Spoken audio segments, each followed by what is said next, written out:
Hello, dear aspirants, freshers, learners. Welcome to Telugu One Academy. Simon Commission report and the arrival of Simon Commission, the visit of Simon Commission, and this is also very important. Let us discuss on what basis, on what ground the Simon Commission was appointed by the British government. Let us discuss. There are two important commissions. One is Indian States Commission, another one is Indian Statutory Commission or appointed by the British government. రెండు కమిషన్లు ఏర్పాటు చేశారు ఒకేసారి. వాటి గురించి మనం చర్చించుకుందాం. ఒకటి Indian States Commission. Indian States Commission. States Commission. What is it? What is the Indian States Commissions? So this is also known as a Butler Commission. Butler Commission. Butler యొక్క ఆధ్వర్యంలో, బట్లర్ అనే బ్రిటిష్ ఆధ్వర్యంలో Indian state commission 1927లో దీన్ని appoint చేయడం జరిగింది. దీని యొక్క ప్రధాన లక్ష్యం ఏంటంటే కేంద్ర రాష్ట్రాల మధ్య సంబంధాలు ఎలా ఉండాలి, సంబంధాలను మెరుగుపరిచేందుకు, కేంద్ర రాష్ట్రాల మధ్య సత్సంబంధాలను కొనసాగించేందుకు, మెరుగుపరిచేందుకు ఈ బట్లర్ అధ్యక్షతన బట్లర్ కమిషన్ లేదా ఇండియన్ స్టేట్ కమిషన్ని ఏర్పాటు చేయడం జరిగింది 1927లో. అదే సంవత్సరంలో 1927 నవంబర్లో అదే సంవత్సరంలో ఇండియన్ స్టాట్యుటరీ కమిషన్ని ఏర్పాటు చేయడం జరిగింది. స్టాట్యుటరీ కమిషన్ చట్టబద్ధ సంస్థ ఇది. ఇండియన్ స్టాట్యుటరీ కమిషన్ని ఏర్పాటు చేయడం జరిగింది 1927 నవంబర్లో. ఇది 1928 ఆగస్టు 9న భారతదేశం పర్యటించింది.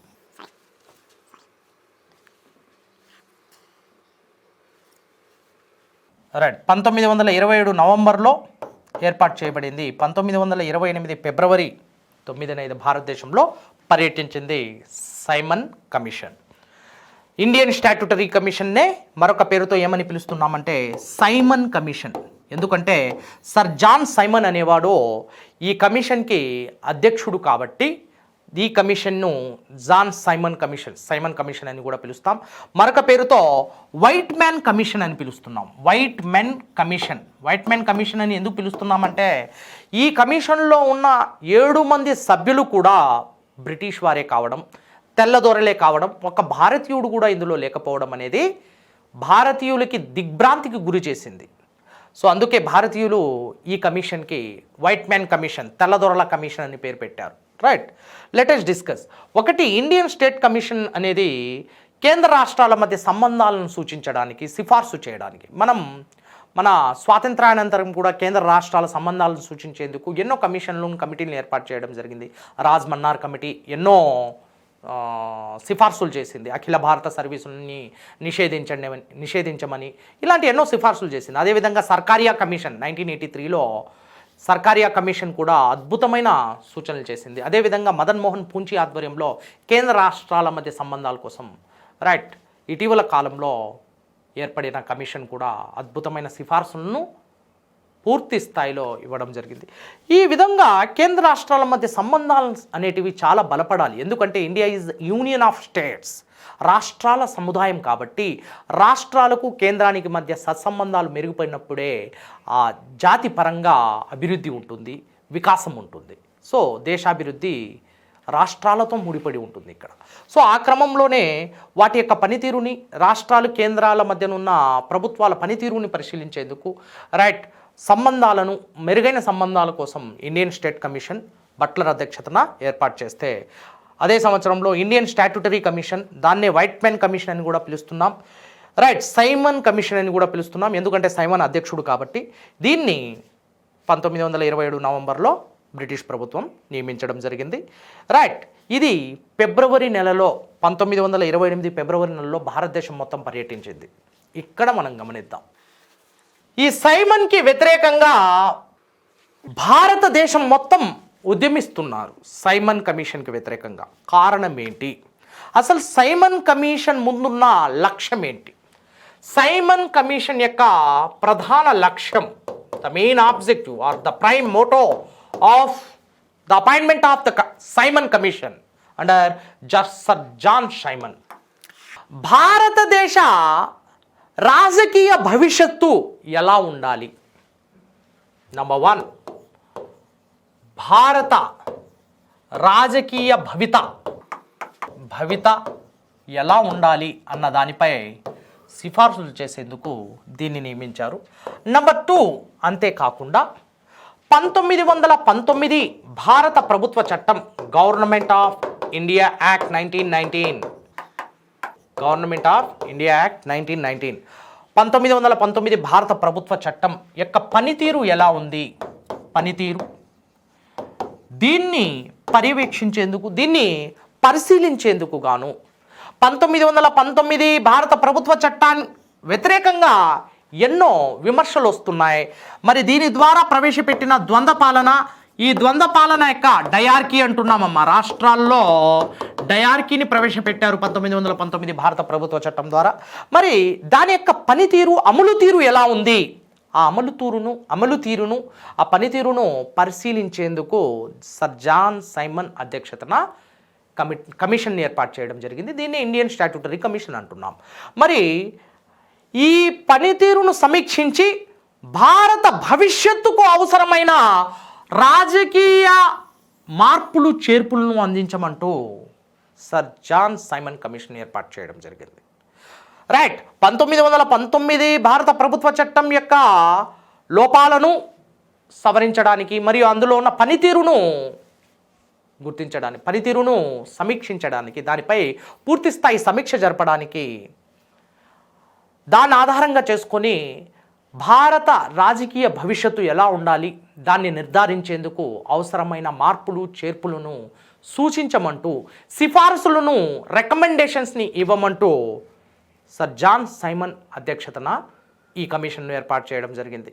రైట్, అయితే ఇందులో మొత్తం సభ్యుల సంఖ్య 7, 6+1, ఒక అధ్యక్షుడు సర్ జాన్ సైమన్, మిగిలిన 6 మంది సభ్యులు. వీరందరూ బ్రిటిష్ వారే. వీరందరూ ఎవరు? బ్రిటిష్ వారే కావడం గమనార్హం.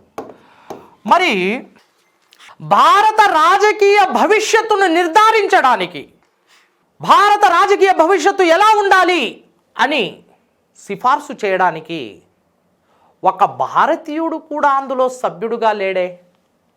ఒక భారతీయుడు కూడా అందులో సభ్యుడుగా లేకపోవడం అనేది ఇది భారత జాతికి సిగ్గుచేటు, ఇది భారత జాతికి తీవ్ర అవమానం, ఇది భారత జాతికి తలవంపు అంటూ భారత జాతీయ కాంగ్రెస్ మరియు భారతదేశంలో ఎంతోమంది స్వాతంత్ర సమరయోధులు, జాతీయోద్యమకారులు సర్ జాన్ సైమన్ కమిషన్ యొక్క నియామకానికి వ్యతిరేకంగా, అందులో ఒక భారతీయుడు కూడా సభ్యుడుగా లేకపోవడం వల్ల అసంతృప్తిని వ్యక్తం చేస్తూ, దేశం మొత్తం నిరాశ నిస్పృహులను వ్యక్తం చేస్తూ ప్రతి చోట ఉద్యమాలు చేయడం జరిగింది. జాన్ సైమన్ కమిషన్కి వ్యతిరేకంగా ఉద్యమించడం జరిగింది. ఒక భారతీయుడు కూడా భారత రాజకీయ భవిష్యత్తులో నిర్ధారించడంలో ఒక భారతీయుడు కూడా లేడా?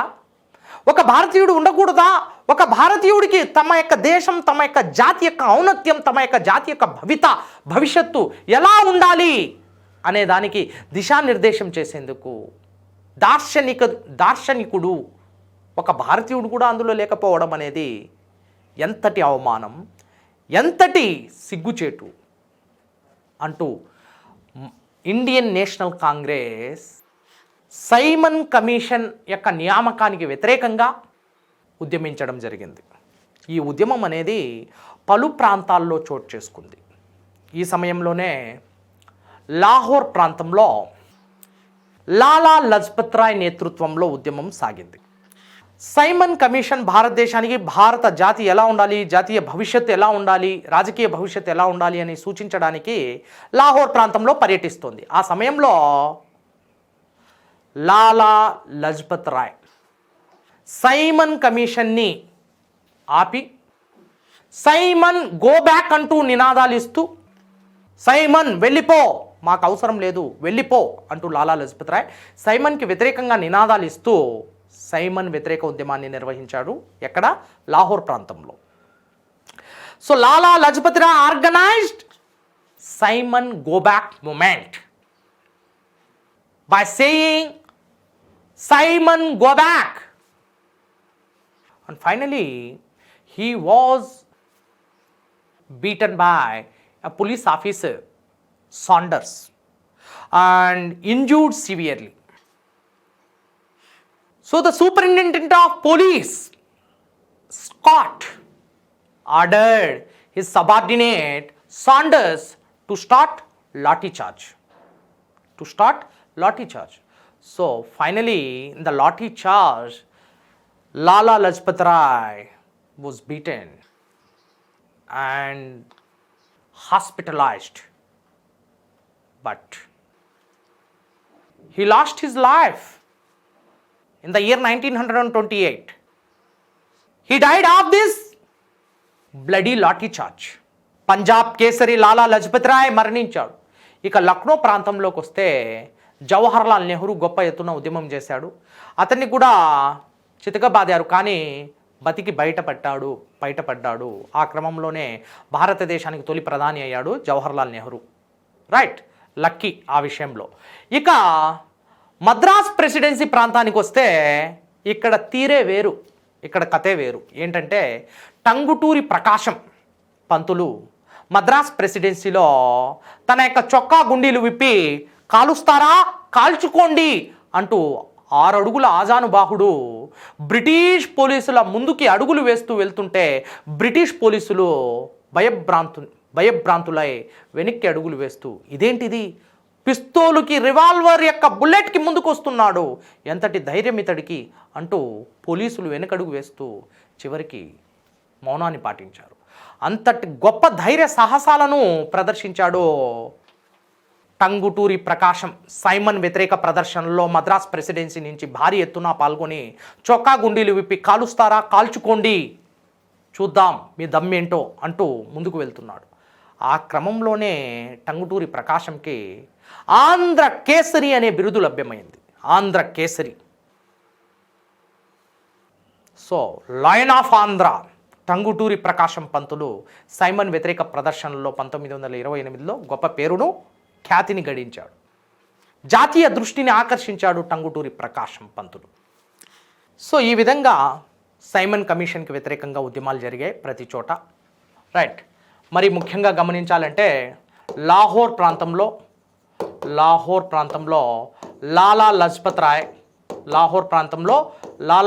రాయ్, అదేవిధంగా లక్నో ప్రాంతంలో జవహర్లాల్ నెహ్రూ. ఇక మద్రాస్ ప్రెసిడెన్సీ విషయానికి వస్తే మద్రాస్ ప్రెసిడెన్సీలో టంగుటూరి ప్రకాశం పంతులు ఆంధ్ర కేసరిగా సుప్రసిద్ధుడు.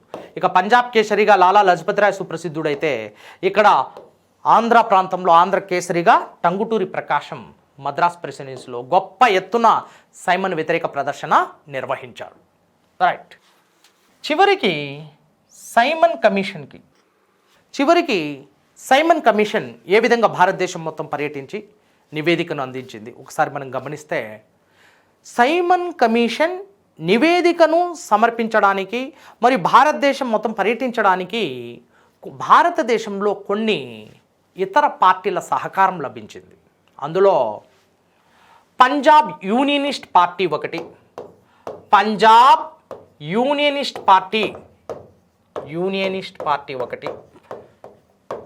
ఈ పంజాబ్ యూనియనిస్ట్ పార్టీతో పాటు మరొక పార్టీ జస్టిస్ పార్టీ, తమిళనాట ఉన్న జస్టిస్ పార్టీ. ఇవి రెండు సైమన్ కమిషన్ని ఆహ్వానించాయి. ఈ రెండు పార్టీలు ఇండియన్ నేషనల్ కాంగ్రెస్కి వ్యతిరేకంగా ఉన్నాయి. అంతేకాకుండా డాక్టర్ బిఆర్ అంబేద్కర్ పరోక్షంగా దళిత్ ఫెడరేషన్, దళితుల యొక్క సమాఖ్య నుంచి ప్రతినిధిగా వచ్చిన బిఆర్ అంబేద్కర్ కూడా పరోక్షంగా సహకరించాడు. Punjab unionist party, justice party లాంటి పార్టీలు, ఇందులో కొన్ని వర్గాలు వ్యతిరేకించినప్పటికీ ఎక్కువ మంది సర్ జాన్ సైమన్ కమిషన్ని ఆహ్వానించాయి, స్వాగతం పలికాయి, మద్దతు పలికాయి పంజాబ్ యూనియనిస్ట్ పార్టీలో ఒక వర్గం వ్యతిరేకించినప్పటికీ ఎక్కువ మంది majority section of Punjab unionist party supported John Simon Commission and Justice Party also supported and assisted Sir John Simon. And finally మొత్తం సర్వే చేసి భారతదేశం మొత్తం సిఫార్సులు అందించాడు సర్ జాన్ సైమన్. ఈ సిఫార్సులు మొత్తం పరిశీలించిన ఆనాటి బ్రిటన్ ప్రధాని రామ్సే మెక్డొనాల్డ్ భారతదేశంలో ప్రధాన పార్టీ ఇండియన్ నేషనల్ కాంగ్రెస్ మరికొంతమంది దీని మీద అసంతృప్తిగా ఉండడంతో రౌండ్ టేబుల్ సమావేశాన్ని లండన్లో నిర్వహించాడు రామ్సే మెక్డొనాల్డ్. బట్ అంతకంటే ముందు మనం చర్చించుకోవాల్సిన కొన్ని అంశాలు ఉన్నాయి. సైమన్ కమిషన్లోని ప్రధాన అంశాలు ఏంటి? Very important. సైమన్ కమిషన్లో ప్రధాన అంశాలు ఏంటి? Let us discuss the important provisions of the Simon commission or Simon report 1928. The first one is diarchy should be abolished and should be replaced by complete provincial autonomy or authority. రాష్ట్రాలలో ద్వంద్వ పాలనను నిషేధించాలి. రాష్ట్రాలలో ద్వంద్వ పాలనను నిషేధించి రాష్ట్రాలకు పూర్తి స్థాయి స్వయం ప్రతిపత్తిని కల్పించాలి. See the thing. రాష్ట్రాల స్వయం ప్రతిపత్తి అనేది ఇందులో ప్రధాన అంశంగా ఉంది. ఎందుకంటే జస్టిస్ పార్టీ ఒక ప్రాంతీయ పార్టీ. మద్రాస్ ప్రాంతంలో రాజ్యం ఏలింది 1923 నుంచి 1939 వరకు. 1920 నుంచి 39, 19 సంవత్సరాలు రాజ్యం ఏలింది. అలాంటి జస్టిస్ పార్టీ ప్రాంతీయ పార్టీలకు స్వయం ప్రతిపత్తి ఇవ్వండి అంటూ ప్రాంతీయ పార్టీలన్నీ కోరుకోవడంతో మొట్టమొదట జాతీయ పార్టీ ఇండియన్ నేషనల్ కాంగ్రెస్ ఇలాంటివి సైమన్ కమిషన్ని వ్యతిరేకించడంతో ప్రాంతీయ పార్టీలకు అనుగుణంగా ప్రాంతీయ పార్టీల యొక్క ఆకాంక్షలకు అనుగుణంగా వారి యొక్క అభిష్టం మేరకు రాష్ట్రాలకు పూర్తిస్థాయి స్వయం ప్రతిపత్తిని కల్పించండి, మరి రాష్ట్రాల్లో ఉన్న ఈ ద్వంద్వ పాలనను డయార్కీని నిషేధించండి. This is the first provision. Okay, so provincial autonomy and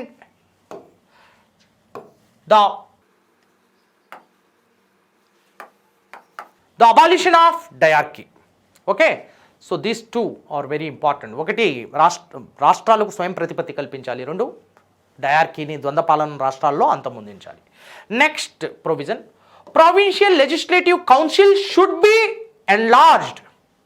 provincial legislative council రాష్ట్రాల్లో ఉన్న శాసనసభల్ని పెద్ద ఎత్తున దాన్ని విస్తరించాలి, దాన్ని పెంచాలి, అందులో ఉన్న సభ్యుల సంఖ్యను పెంచాలి, అసెంబ్లీస్ని పెంచాలి, బృహత్తర స్థాయిలో విస్తృతపరచాలి అంటోంది.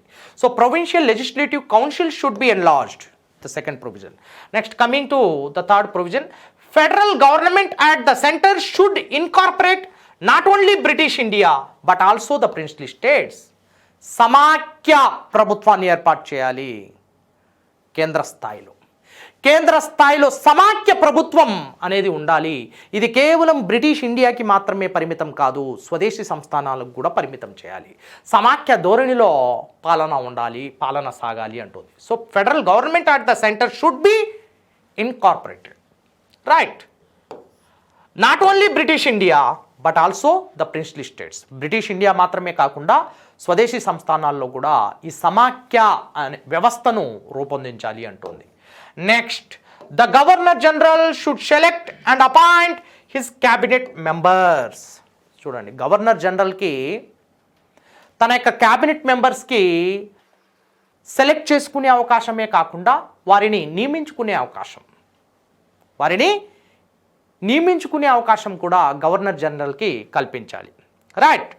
Select and the appointment of the cabinet members shall be given to the Governor General. This is also one of the provision of John Simon Commission's report. Next, British troops and officers should stay on the Indian regiments for an extended period of time. British troops and officers should stay on Indian regiments for an extended period of time. ఎక్కువ కాలం వరకు British దళాలు మరియు British అధికారులు భారతీయ దళాలను నియంత్రించగలగాలి. ఎక్కువ కాలం వరకు British దళాలు మరియు బ్రిటిష్ అధికారుల యొక్క పరిధిలో భారతీయ సైన్యం పనిచేయాలి. భారతీయ సైన్యాన్ని నియంత్రించగలిగేలా ఉండాలి, లేకపోతే బ్రిటిష్ సామ్రాజ్యవాదం కుప్పకూలుతుంది అనే అంశాన్ని కూడా లేవనెత్తింది ఈ రిపోర్ట్లో. So the British troops and officers should stay on in Indian regiments. భారతీయ దళాల్లో కేవలం భారతీయ సైన్యానికి అవకాశం కల్పిస్తే అది సునామీని సృష్టిస్తుంది. అందుకే బ్రిటిష్ దళాలు, ఓన్ దళాలు మరియు బ్రిటిష్ యొక్క ఆఫీసర్స్, ఉన్నతాధికారులు, సైనికాధికారులు వాటిని నియంత్రిస్తూ ఇండియన్ రెజిమెంట్స్లో కొనసాగాలి సుదీర్ఘ కాలం పాటు అంటోంది. Next very important thing, high court should be under the administrative control of the government of India. British government నియంత్రణలో హైకోర్టులు ఉండాలి. హైకోర్టులు బ్రిటిష్ గవర్నమెంట్ యొక్క నియంత్రణలోనే పనిచేయాలి అంటుంది. అండర్ ద అడ్మినిస్ట్రేటివ్ కంట్రోల్ అంటుంది. అంటే బ్రిటిష్ ప్రభుత్వం యొక్క నియంత్రణలో మరియు కనుసన్నల్లో హైకోర్టులు పనిచేయాలి అంటుంది. అంటే హైకోర్టుల యొక్క పూర్తి స్వతంత్రతను ఇది ఒప్పుకోలేదు, సమర్థించలేదు. Next, the communal representation was to continued. Very, very important point. Many times the question came from this zone. Simon commission యొక్క నివేదికలో లేని అంశాన్ని లేదా ఉన్న అంశాన్ని గుర్తించుము అనే ప్రశ్నలు వస్తుంటాయి ప్రిలిమినరీ ఎగ్జామ్స్కి. ఇక్కడ గమనించండి, the communal representation was to continued. మత ప్రాతిపదిక నియోజకవర్గాలు, మతపరమైన నియోజకవర్గాలు, రైట్, అవి కొనసాగాలి. ఇది ముస్లిం లీగ్ పార్టీకి అనుకూలంగా, ముస్లింలకు అనుకూలంగా మతపరమైన నియోజకవర్గాలు అనేటివి కొనసాగాలి, వాటిని ఆపకూడదు, అవి కొనసాగాలి అంటూ సైమన్ కమిషన్ నివేదికలో ఈ ప్రధాన అంశాలను Sir John Simon Commission British ప్రభుత్వానికి, బ్రిటిష్ ప్రధాని అయిన రామ్సే మెక్డొనాల్డ్కి సమర్పించడం జరిగింది. రైట్, ఆనాటి సెక్రటరీ ఆఫ్ స్టేట్ బిర్కెన్హెడ్ దీన్ని ఆమోదించడం జరిగింది.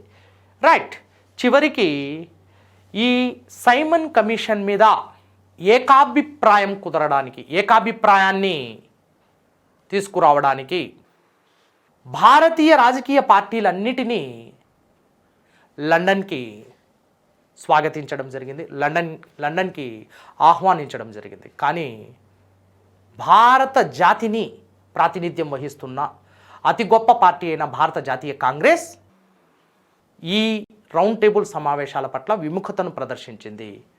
మొదటి రౌండ్ టేబుల్ సమావేశానికి హాజరు కాకపోవడంతో రెండవ రౌండ్ టేబుల్ సమావేశానికైనా ఇండియన్ నేషనల్ కాంగ్రెస్ హాజరయ్యే విధంగా కట్టుదిట్టమైన చర్యల్ని బ్రిటిష్ ప్రభుత్వం కొనసాగించింది. Freshers, learners, thank you.